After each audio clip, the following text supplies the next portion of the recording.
السلام علیکم ورحمۃ اللہ وبرکاتہ۔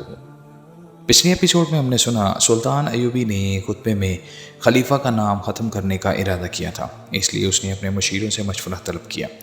سلطان ایوبی اس بدعت کو ختم کرنا چاہتا تھا کیونکہ وہ سمجھتا تھا کہ خلیفہ یا کوئی بھی آدمی اس قابل نہیں ہے کہ ان کا نام خطبے میں اللہ اور رسول صلی اللہ علیہ وآلہ وسلم کے نام کے بعد لیا جائے، اس لیے وہ اس بدعت کو ہمیشہ کے لیے ختم کرنا چاہتا تھا۔ دوسری طرف خلیفہ کو جب یہ پیغام ملا کہ سلطان ایوبی نے خلیفہ کے دربار میں حاضر ہونے سے انکار کر دیا ہے، تو اس نے فوجی سالار رجب کو بلایا اور اسے بتایا کہ سلطان ایوبی سرکش ہوتا جا رہا ہے۔ رجب جو کہ سوڈانی سالار تھا، اس نے موقع غنیمت جان کر سلطان کے کردار پر حملے کرنے شروع کر دیے اور یہاں تک کہہ دیا کہ سلطان صلاح الدین ایوبی ایک عیاش آدمی ہے جو کہ عورتوں کو اپنی ہوس کا نشانہ بناتا ہے اور پھر کچھ دن بعد انہیں جاسوس کہہ کر قتل کروا دیتا ہے۔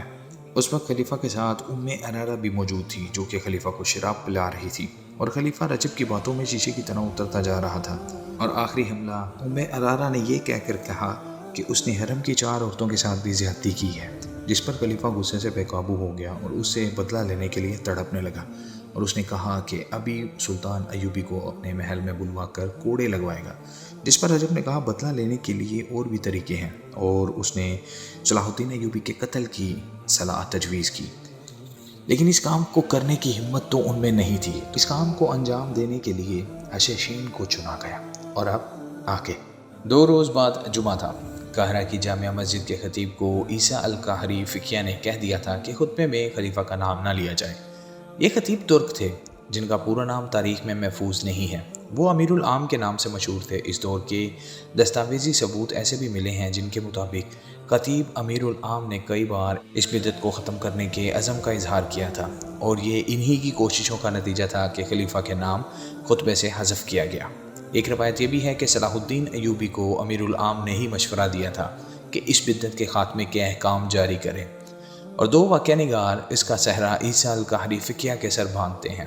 ہو سکتا ہے کہ یہ منصوبہ خطیب امیر العام اور مذہبی امور کے مشیر عیسیٰ القاہری فقیہ کے پیش نظر بھی ہو، لیکن صلاح الدین ایوبی کی گفتگو کی جو دستاویزات مل سکی ہیں ان سے پتہ چلتا ہے کہ یہ دلیرانہ اقتدام سلطان ایوبی کا ہی تھا۔ بہرحال اس میں کوئی شک نہیں رہتا کہ اس وقت سچے مسلمان موجود تھے۔ خطیب امیر العام نے خطبے میں خلیفہ کا نام نہ لیا۔ جامع مسجد میں صلاح الدین ایوبی درمیانی صفوں میں موجود تھا۔ علی بن سفیان اس سے تھوڑی دور کسی صف میں بیٹھا تھا۔ سلطان ایوبی کے معتدد دیگر مشیر اور معتمد بکھرے ہوئے عوام میں بیٹھے تھے تاکہ ان کا رد عمل بھانپ سکیں۔ علی بن سفیان کے مخبروں کی بہت بڑی تعداد مسجد میں موجود تھی۔ خلیفہ کا نام خطبے میں سے غائب کرنا ایک سنگین اقتدام نہیں بلکہ خلافت کے احکام کے مطابق سنگین جرم تھا۔ اس کا ارتکاب کر دیا گیا تھا۔ سربراہوں میں سے اگر کوئی مسجد میں موجود نہیں تھا تو وہ خلیفہ العاضد تھا۔ نماز کے بعد سلطان ایوبی اٹھا، خطیب کے پاس گیا، ان سے مصافحہ کیا، ان کے چوکے کا بوسہ لیا اور کہا اللہ آپ کا حامی و ناصر ہے۔ خطیب امیر العام نے جواب دیا یہ حکم صادر فرما کر آپ نے جنت میں اپنا گھر بنا لیا ہے۔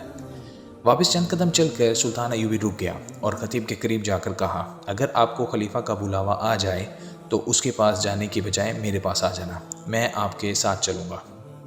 اگر امیر گستاخی نہ سمجھیں، امیر العام نے کہا، تو عرض کروں گا کہ باطل اور شرک کے خلاف عمل اور حق گوئی اگر جرم ہے تو اس کی سزا میں اکیلا بھگتوں گا، میں آپ کا سہارا نہیں ڈھونڈوں گا۔ خلیفہ نے بلایا تو اکیلا جاؤں گا۔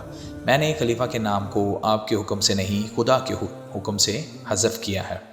میں آپ کو مبارکباد پیش کرتا ہوں۔ شام کے بعد صلاح الدین ایوبی علی بن سفیان، بہاؤالدین شدت اور چند ایک اور مشیروں سے دن کی رپورٹیں لے رہا تھا۔ سارے شہر میں شہریوں کے بیس میں مخبر اور جاسوس پھیلا دیے گئے تھے جنہوں نے لوگوں کی رائے معلوم کر لی تھی۔ علی بن سفیان نے صلاح الدین ایوبی کو بتایا کہ کہیں سے بھی اسے ایسی اطلاع نہیں ملی جہاں کسی نے یہ کہا ہو کہ خطبے میں خلیفہ کا نام نہیں لیا گیا تھا۔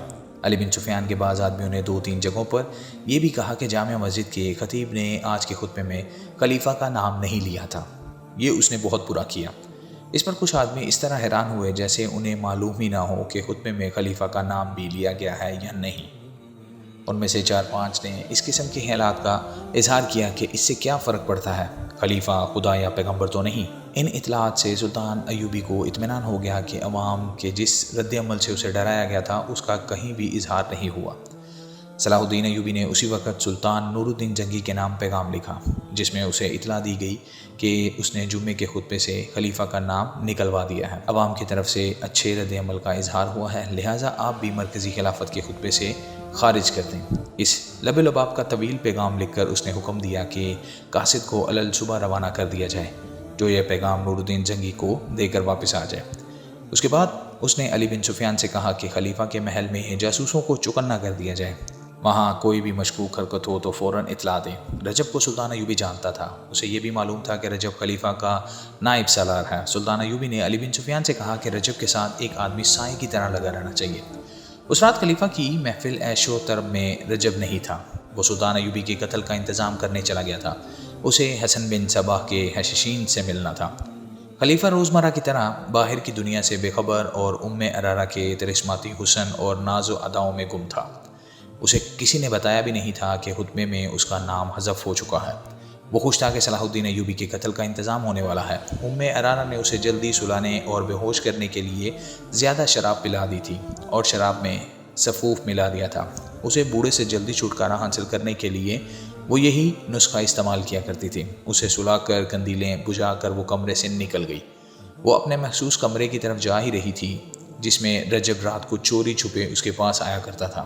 وہ کمرے میں داخل ہوئی تھی کہ پیچھے سے کسی نے اس پر کمبل پھینکا۔ اس کی آواز بھی نہ نکلنے پائی کہ اس کے منہ پر جہاں پہلے ہی کمبل لپیٹا گیا تھا ایک اور کپڑا باندھ دیا گیا۔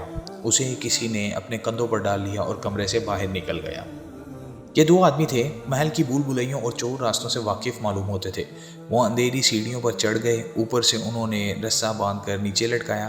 لڑکی کو کندھوں پر ڈالے ہوئے وہ آدمی رسے سے نیچے اتر گئے۔